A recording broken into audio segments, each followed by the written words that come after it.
Salam sejahtera, terima kasih karena bersama dengan saya di Nazilin Unity Channel. Di tengah-tengah kemelut pendedahan Zahid Hamidi, ada ajakan untuk mengkhianati Anwar Ibrahim, ada ajakan untuk keluar daripada kerajaan perpaduan pimpinan Anwar Ibrahim.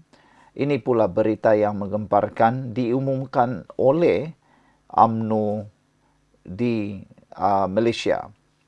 Hari ini kita dikejutkan dengan keputusan UMNO menarik balik penggantungan Tajudin serta merta. Siapa Tajudin? Anda semua tahu. Saudara-saudara sekalian, UMNO hari ini menarik semula penggantungan keahlian Tajudin Abdul Rahman sebagai ahli parti itu berkuat kuasa serta merta, kata Setiausaha Agungnya Ashraf Wajri Dusuki.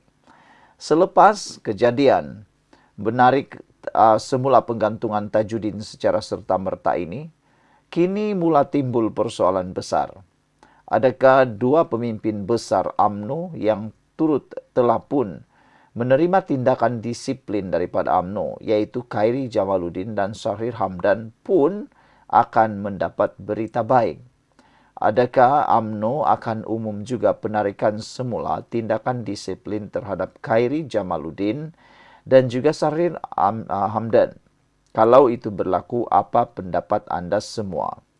Majlis Kerja Tertinggi hari ini sebulat suara untuk melepaskan dan menarik semula penggantungan keahlian Datuk Seri Tajudin Abdul Rahman sebagai ahli UMNO berkuat kuasa serta-merta, selaras dengan Fasal 10.6 dan Fasal 5.3 Perlembagaan, katanya dalam kenyataan media malam ini. Pada 23 Ogos lalu, bekas ahli Parlimen Pasir Salak itu dilihat muncul di Perhimpunan Agung UMNO PAU 2024 ketika keahliannya masih lagi digantung. Tajudin menyifatkan kehadirannya dalam perhimpunan itu sebagai bukti dia masih sayangkan UMNO. Melalui gambar yang tular, Tajudin dan Presiden UMNO Ahmad Zahid Hamidi dilihat berbual mesra sebelum berpelukan antara satu sama lain. Sehari selepas itu, Ahmad Zahid Hamidi menyatakan dia sendiri akan mempertimbangkan rayuan bekas ahli Majlis Kerja Tertinggi UMNO itu terhadap penggantungan keahliannya selama 6 tahun. Hubungan di antara Ahmad Zahid Hamidi dan Tajudin sebelum ini tegang selepas kedua-dua mereka berbeza pendapat seawal tahun 2021. Ini terutamanya apabila Tajudin tidak bersetuju untuk menarik sokongan terhadap Muhyiddin Yassin selaku Perdana Menteri pada waktu itu. Pada Jun 2022, Tajudin yang juga bekas Timbalan Menteri Pertanian digugurkan keahliannya menerusi satu surat yang dihantar oleh Presiden Parti.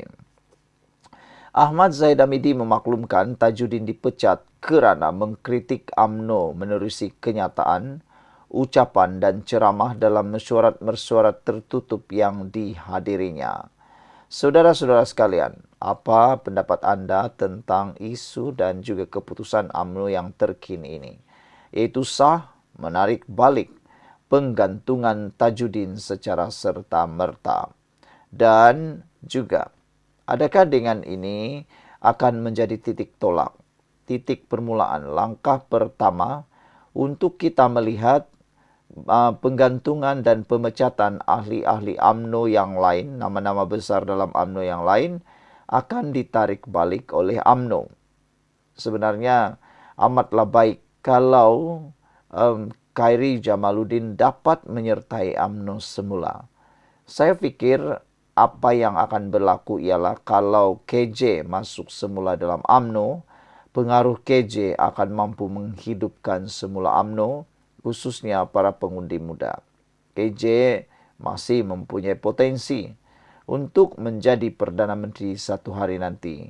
KJ juga masih mempunyai potensi untuk mengangkat semula UMNO di beberapa perkara.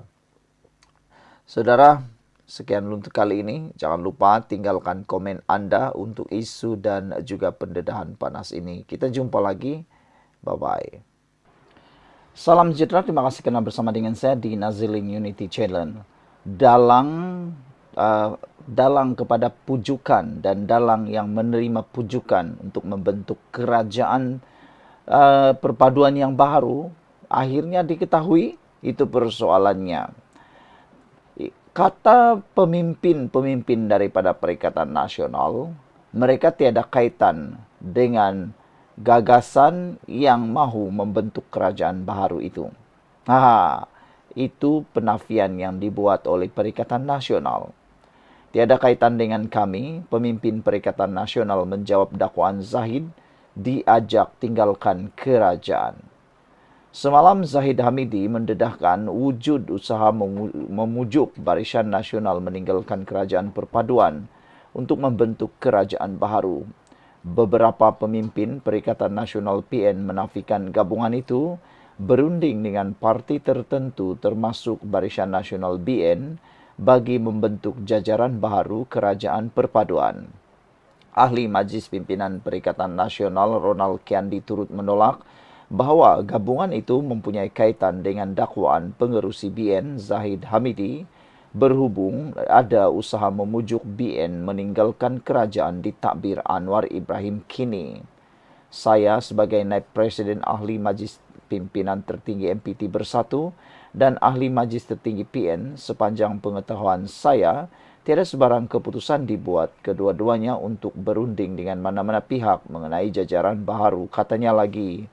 Soal ada individu sama ada ahli parlimen atau sesiapa sahaja dalam rundingan seperti didakwa, ia bukan dari mandat parti, katanya kepada FMT. Mengulas lanjut, Kiandi berkata PN hanya mahu memberi fokus terhadap peranan pembangkang menjadi semak dan imbang kepada pentadbiran kerajaan. PN bangga mengangkat tanggungjawab sebagai pembangkang dan akan terus mencerminkan atau memainkan peranan sebagai check and balance kepada kerajaan, kata ahli parlimen beluran itu. Sementara itu, Ketua Pemuda Perikatan Nasional PN, Afnan Hamimi Taib Azamuddin pula berkata, sekalipun wujud pertemuan antara wakil pembangkang dengan Zahid Hamidi, ia bukan mewakili parti, sebaliknya atas kapasiti individu. Katanya, Zahid boleh sahaja mendedahkan siapa individu yang membuat rundingan tersebut jika ia benar-benar berlaku. Zahid boleh bertemu dengan sesiapa sahaja yang dia mahu. Kalau beliau tidak mahu, boleh buat apa bertemu. Beliau boleh mengelak atau menolak. Soalnya, perlukah beliau nak dedahkan dengan siapa beliau bertemu? Itu hak beliau dan terpulang kepada beliau, katanya lagi. Ketua Penerangan PAS Ahmad Fadli Sari pula menyindir Zahid jika perkara itu benar-benar terjadi kerana cikgunya telah mengamalkan kaedah sama sejak 2008, kata beliau, merujuk tindakan Anwar cuba mengambil alih kerajaan pimpinan Abdullah Ahmad Badawi melalui projek 16 September. Kata Fadli lagi, jika cikgu sendiri sudah mengajar kaedah itu, tidak pelik selepas belasan tahun anak-anak murid pun sudah ramai yang pandai melakukannya, katanya. Semalam Zahid mendedahkan wujud usaha memujuk BN meninggalkan kerajaan perpaduan Anwar yang berusia 2 tahun pada bulan ini. Tanpa mendedahkan identiti pihak terbabit, beliau mendakwa BN turut ditawarkan jawatan Perdana Menteri jika bersetuju. Sekian untuk kali ini. Jangan lupa tinggalkan komen anda.